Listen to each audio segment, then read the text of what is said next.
Sempre tenho aqui o prazer de estar no comando do Jornal Brasil Atual, ao lado de Marilu Cabanhas, quem eu convoco nesse exato instante. Bom dia, Marilu. Olá, bom dia, Débora. Tá linda aí com a Ah, blusa floral. Para quem está no rádio, né, não tá te vendo, mas tá muito bonita. obrigada, Bom dia, obrigada. Bom Débora. dia. Prazer é o meu estar contigo. Bom dia. Mas vamos lá. Vamos falar aqui sobre a força das centrais sindicais. A gente sabe que a Yakult, Força Sindical, GT, CTB, NCST, CSB Intersindical, CSP com Lutas Pública e CGTB, né? Todas as centrais passam por um momento de grande desafio diante de tantos retrocessos promovidos pelo atual governo. E a gente vai falar sobre esse assunto com o nosso queridíssimo Clemente Ganslúcio, sociólogo, consultor sindical, assessor do Fórum das Centrais Sindicais, ex-diretor técnico do Diese e ex também participante aqui, nosso parceiro como colunista aqui na Rádio Brasil Atual. Olá, Clemente, seja bem-vindo, bom dia. Bom dia, Marilu. Bom dia, Débora. Prazer estar com vocês e com os ouvintes aí nessa manhã.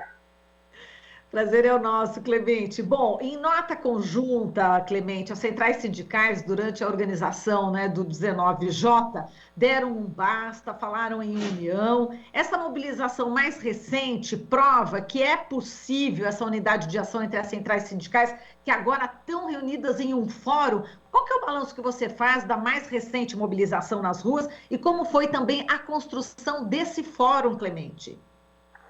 Olha, Marilu, as centrais sindicais vêm trabalhando de forma conjunta, na prática, desde 2004, quando elas começaram a construir uma agenda e as chamadas marchas das centrais sindicais a Brasília, marchas na qual elas apresentavam, ao final delas, no geral feita em novembro e dezembro de cada ano, uma pauta que, se algum ouvinte lembrar aqui, o primeiro ponto era a política de valorização do salário mínimo, já em 2003, 2004, apresentado pelas centrais, depois transformado numa política permanente, que resultou para o salário mínimo um aumento de mais de 70% acima da inflação.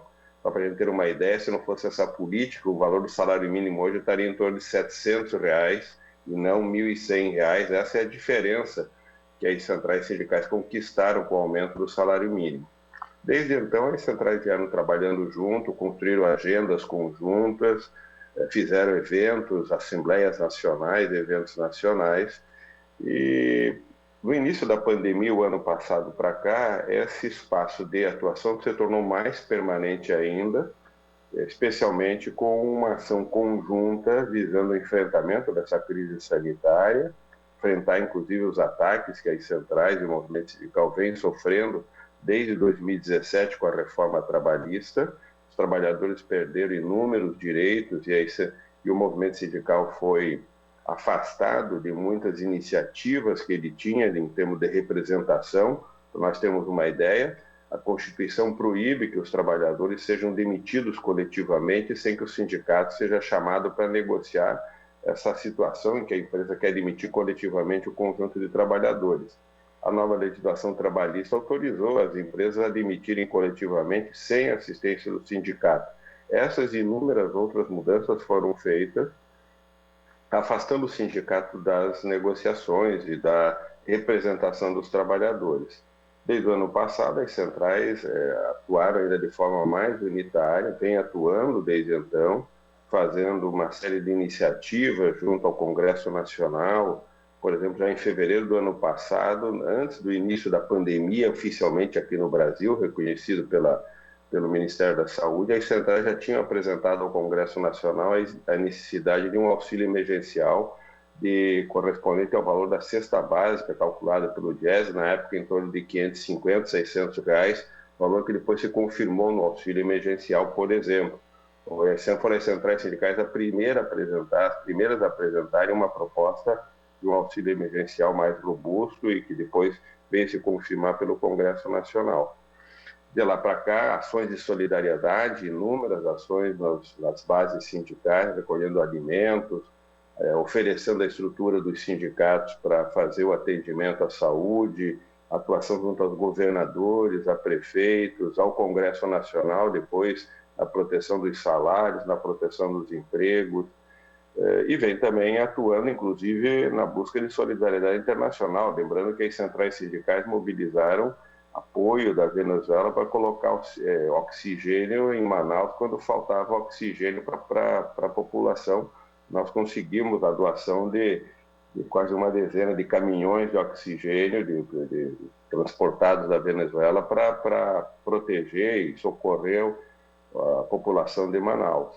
Então, elas vêm atuando de forma continuada, de maneira unitária, e mais recentemente também começaram a retomar as ações de rua. Esse tempo todo ficaram sem fazer ações de rua por conta do isolamento e da proteção necessária e dos protocolos de distanciamento e, na verdade, para combater, inclusive, o negacionismo e a desproteção que o governo intencionalmente promove junto à população, mas mais recentemente, junto com o movimento social, com o movimento popular, com várias organizações, Frente Brasil Popular, Frente Povo Sem Medo, MTST, o Movimento Sem Terra, todos reunidos começaram a retomar já 2 manifestações, uma agora em junho, essa nesse sábado, manifestações que vêm crescendo do ponto de vista da mobilização, um esforço enorme para manter os cuidados de distanciamento, uso de máscara. As centrais colocaram banquinhas nas vários desses movimentos com álcool gel, distribuindo máscara, ou seja, tentando fazer um trabalho que simultaneamente recoloque a presença mobilizadora nas ruas, nos locais de trabalho. Na semana passada, na sexta-feira, foram feitas atividades nos locais de trabalho, e no sábado essa manifestação de rua, que foi maior já do que a do mês anterior, mostrando em centenas de cidades a contrariedade da população em relação à política que o governo vem adotando no enfrentamento da crise sanitária e inclusive da crise econômica. Exato. Agora, Clemente, a gente sabe que são várias as tendências, né, entre as diversas centrais sindicais.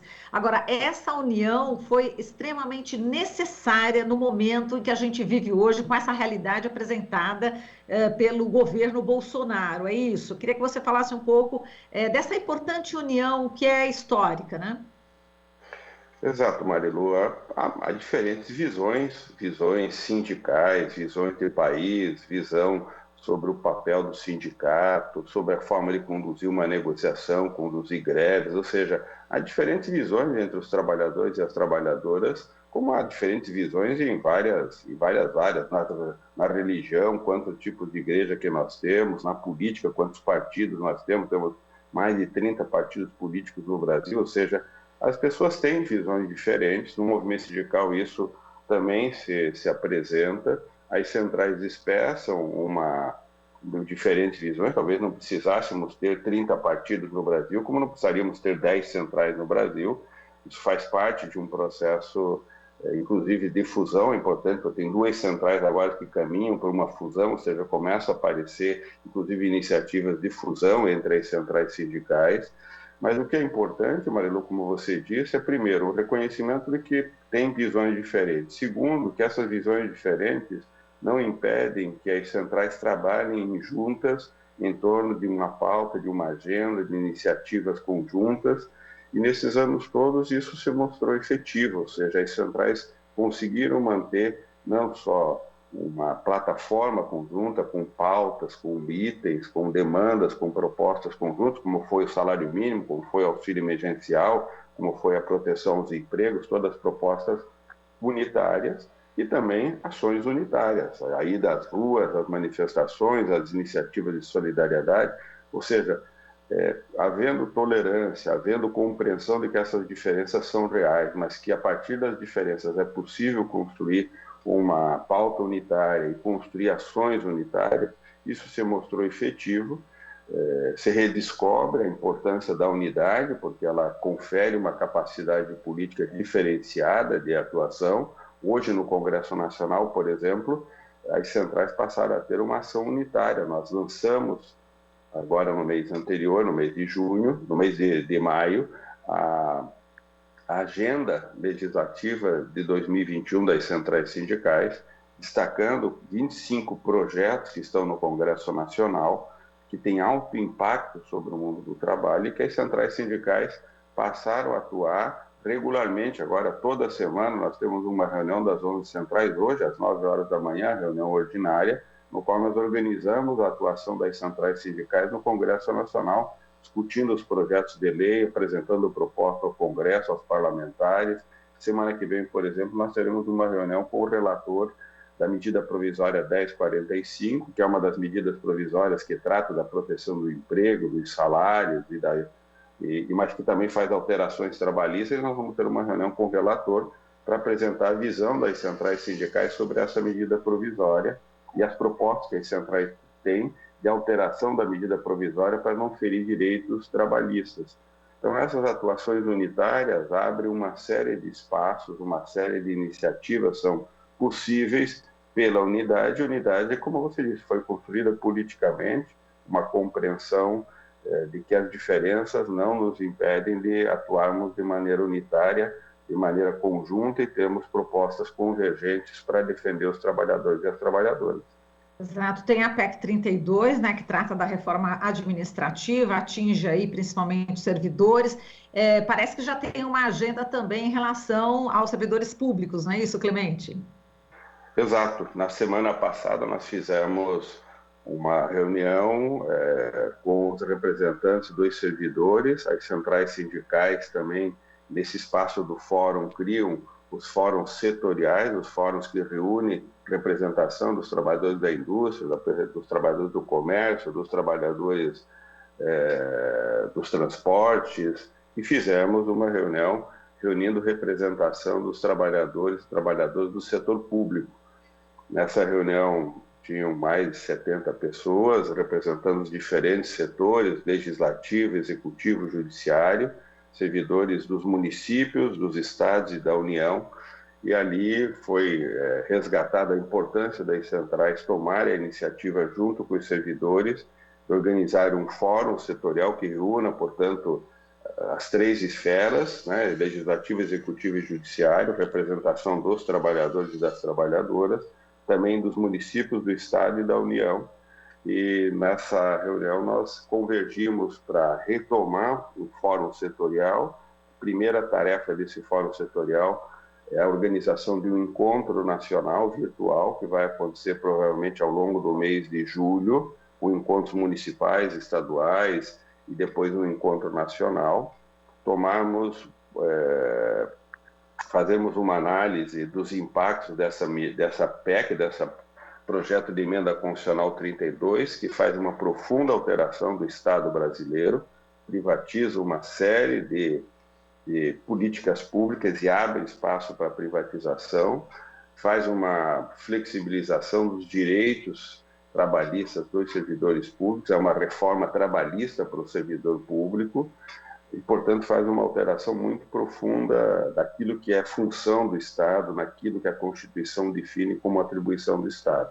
Então, a ideia é que nós possamos fazer um trabalho de esclarecimento do que é essa PEC, não só para os servidores, que já têm suas mobilizações, mas, junto com eles, fazer para a sociedade também um trabalho de esclarecimento, apresentar ao Congresso os posicionamentos das centrais e do movimento sindical, e que nós queremos sim um Estado moderno, um Estado que tenha capacidade de executar as políticas públicas, que tenhamos educação, saúde, moradia, saneamento, transporte como política pública universal, portanto, disponível a todos, grande parte delas políticas gratuitas, como na área de saúde, com o SUS, na educação, políticas de moradia, de interesse social e assim por diante, assim como queremos que o Estado tenha capacidade de investimento, fazer investimento em estradas, em portos, em energia elétrica, em todas as políticas que são necessárias para dar infraestrutura econômica e também infraestrutura social, do ponto de vista da estrutura que nós devemos ter para o atendimento à sociedade, às políticas de saúde, educação, transporte, moradia, saneamento e tantas outras que precisam ser colocadas. Então, nós queremos sim uma modernização do Estado, mas uma modernização que confirme a função que o Estado tem de organizar a atividade econômica e de organizar e promover as políticas públicas.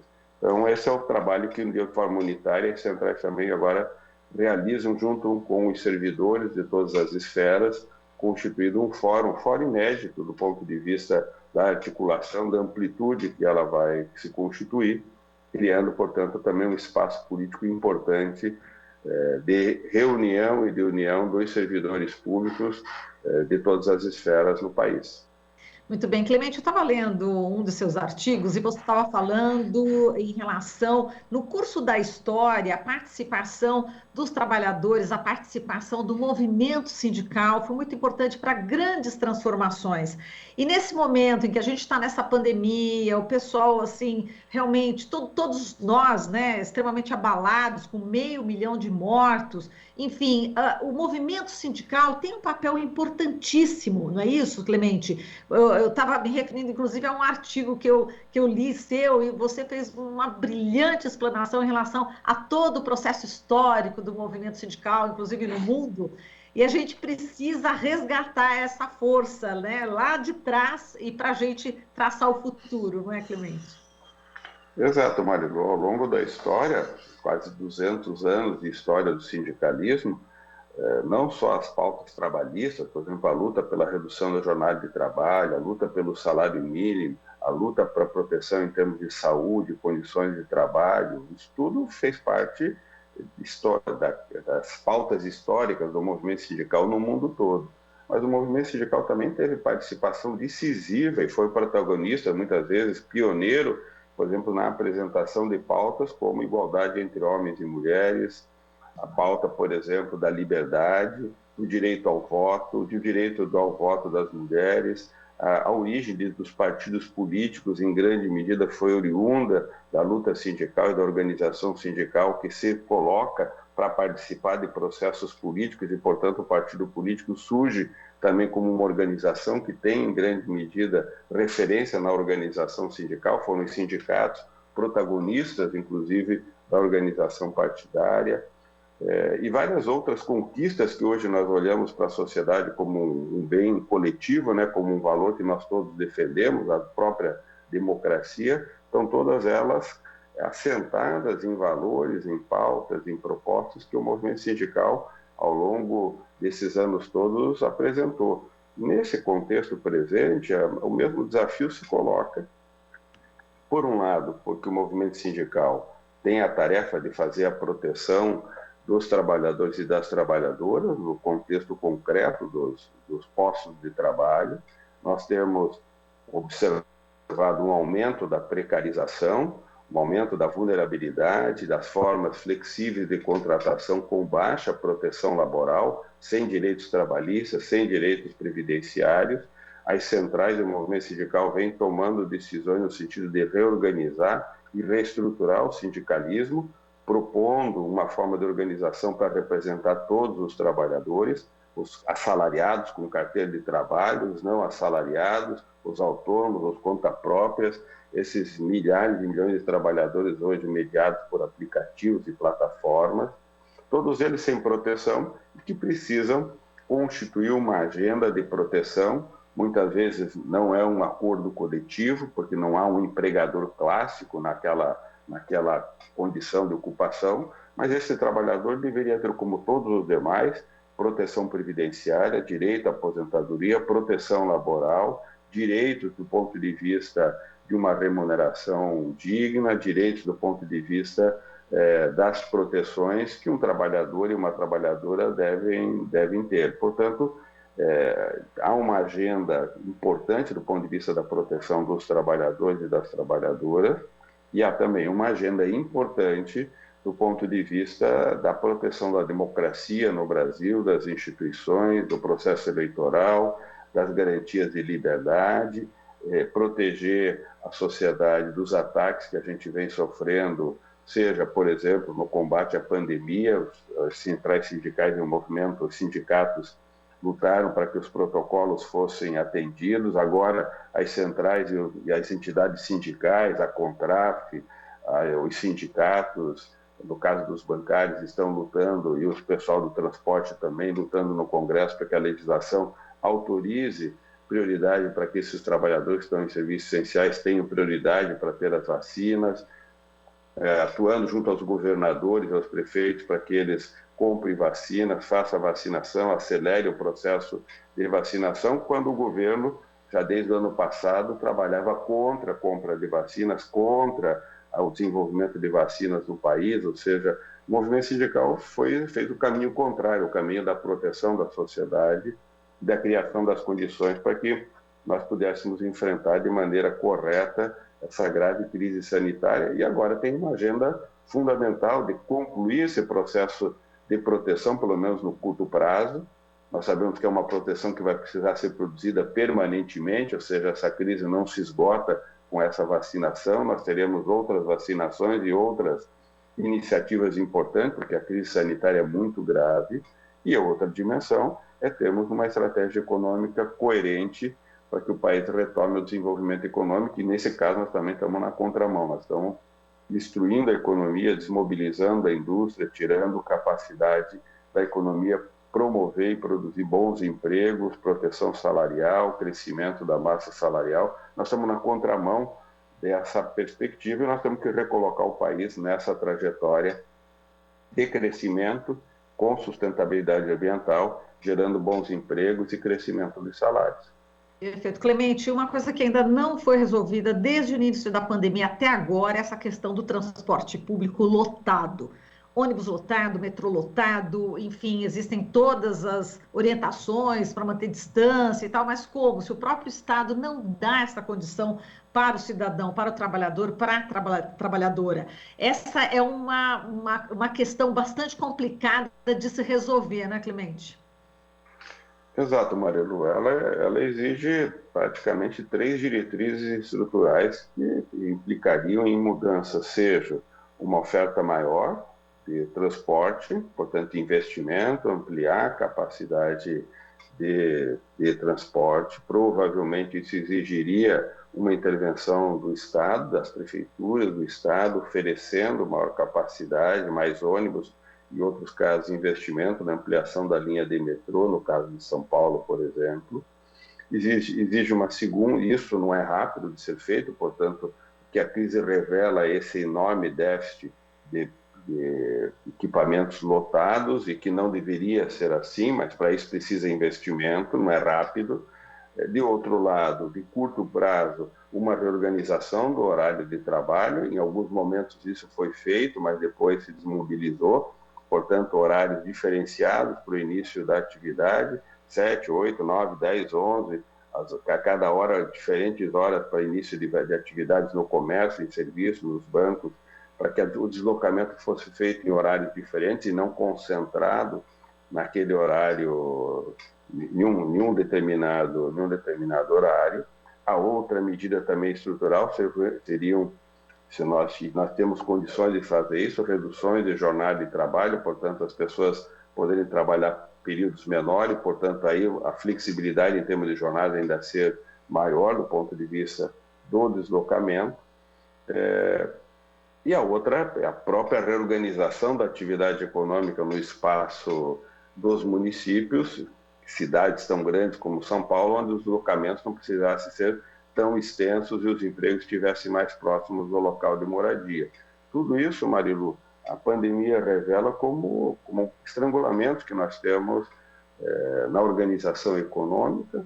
Isso exige investimentos de médio e longo prazo para reorganizar a atividade econômica e evitar, no caso, deslocamentos tão longos e concentrações em horários, e principalmente o investimento na qualidade, portanto, mais ônibus, mais metrô, mais trem, melhor organizado. Isso tudo é política pública, é investimento para que as pessoas tenham direito a um transporte digno. É uma agenda de longa data. Eu me lembro, eu comecei, Marilu, a trabalhar com o movimento sindical e o movimento popular no final dos anos 70. E já no final dos anos 70, uma das primeiras lutas que nós fizemos, lá quando eu morava em Curitiba e no estado do Paraná, foi a luta pelo transporte coletivo. Nós elaboramos políticas, medidas, projetos, aliás, que Curitiba internalizou pela prefeitura com várias medidas de transporte coletivo que se transformaram famosas. Os prefeitos ganharam prêmios em Curitiba, mas pouco se sabe que muito daqueles projetos, aquelas propostas foram oriundas do movimento social e do movimento popular. e propuseram várias medidas que foram internalizadas como política pública de transporte. E a cidade mostrou que é possível construir um outro sistema de transporte coletivo, que hoje, novamente, já está estrangulado, precisa mais investimento, mas é possível construir coisas diferentes que melhoram a qualidade do transporte, evitam essa superlotação, criam flexibilidade de horários e geram qualidade no transporte coletivo, sim. E Clemente, só para a gente terminar, você viu que o Suplicy fez 80 anos ontem, né, 21 de junho, ele deu entrevista aqui para a gente no Jornal Brasil Atual, está cobrando a inserção do renda básica de cidadania nas candidaturas à presidência, ele fez uma live ontem com o ex-presidente Lula, às 6 da tarde, ficaram aí mais de 1 hora, ele defendeu essa proposta, né, o Lula já falou, enfim, que deve incorporar o renda básica e falou exatamente no caso, a força de vontade do Suplicy durante tantos anos em bater nessa tecla renda básica da cidadania, e o Lula chegou até dizer que ele deveria ser indicado ao Prêmio Nobel da Paz por isso, né? É importante ter avançado, né? Enfim, o próprio STF já determinou que isso deve fazer parte aí, enfim, de uma política governamental, e os governos, o próximo governo realmente vai ter que colocar o renda básica de cidadania, e o Lula disse que com todo prazer sim. E essa luta, né, do Suplicy é muito importante, foi muito importante, é muito importante, né, Clemente? Exato, Marilu. Uma das políticas públicas, daquelas que têm o sentido de promover o enfrentamento da desigualdade econômica e social, se refere a garantir para a população mais vulnerável um patamar de renda básica, que é o projeto que o Suplicy defende há décadas, ao longo da vida toda, projeto esse que se transformou em lei. Hoje a Constituição brasileira define, por isso o STF determina que é necessário implantar, porque a Constituição define que é preciso proteger. Tem uma lei que o Suplicy apresentou e que foi aprovada no Congresso, que garanta a implantação de uma renda básica de cidadania, uma renda de proteção. Precisa se materializar. Em parte, o Bolsa Família cumpre uma parte dessa função, mas talvez não na extensão e no valor que deveria ser. Portanto, é necessário crescer e ampliar o que vinha sendo feito até então. Lembremos que o ano passado, o auxílio emergencial, no meio dessa crise que nós conseguimos implantar no Congresso Nacional, protegeu quase 70 milhões de pessoas. Portanto, nós devemos ter aí em torno de 30, 40 milhões de pessoas que precisam sim de uma renda básica e precisam principalmente que a economia seja capaz de gerar bons empregos e progressivamente oferecendo a essas pessoas condições de inserção econômica por meio de um trabalho com salário digno. Mas isso demora, isso não é feito rapidamente. Para você ter uma ideia, hoje, Marilu, a estimativa é que nós temos em torno de 25 a 30 milhões de pessoas que precisam de um emprego, ou porque estão desempregadas, ou porque estão desalentadas, ou porque estão na inatividade sem possibilidade de emprego, ou estão inseridos com um emprego muito precário. Se a gente gerasse 2 milhões de emprego por ano, já seria um resultado fantástico, seriam 15 anos para a gente gerar empregos para que essas pessoas pudessem sair da situação do desemprego, do trabalho precário. Portanto, para a gente ter uma noção de quanto tempo leva a economia para gerar, se tiver essa intenção econômica, bons empregos. Hoje a gente não gera nem 1 milhão de emprego precário no Brasil por ano. Então, nós estamos numa distância enorme, não dá para esperar. É necessário que o Estado ofereça permanentemente uma renda, ofereça crescimento econômico e, portanto, geração de bons empregos, e que isso possa, no médio prazo, ou talvez, muitas vezes, no longo prazo, promover uma transformação econômica mais profunda. Enquanto isso não acontece, é necessário dar proteção em termos de renda às pessoas mais vulneráveis e, de maneira permanente, em uma sociedade tão desigual como o Brasil, temos uma política que garanta que, progressivamente, essas pessoas saem da miséria, como o Brasil já tirou essas pessoas da miséria e voltou a recolocar, ou seja, o país fez o caminho de regressão econômica. As pessoas que saíram da miséria entre 2004 e 2014 já voltaram para a miséria novamente, porque nós não geramos emprego, a economia está travada, o país não cresce, os empregos são de baixa qualidade e a miséria voltou a estar presente na vida de milhões de trabalhadores e trabalhadoras, infelizmente. O programa de renda básica é um instrumento fundamental para a gente enfrentar essa situação econômica tão grave. Perfeito, Clemente. Eu agradeço aqui a sua participação. Um forte abraço para você e até a próxima, viu? Até a próxima. Prazer estar com você, Marilu, com a Débora e com toda a equipe. Parabéns pelo trabalho de vocês. Um abraço. Até mais. Falamos aqui com o Clemente Gansluce, sociólogo, consultor sindical, assessor do Fórum das Centrais Sindicais, ex-diretor técnico do DIEESE. Você está ouvindo Jornal Brasil Atual.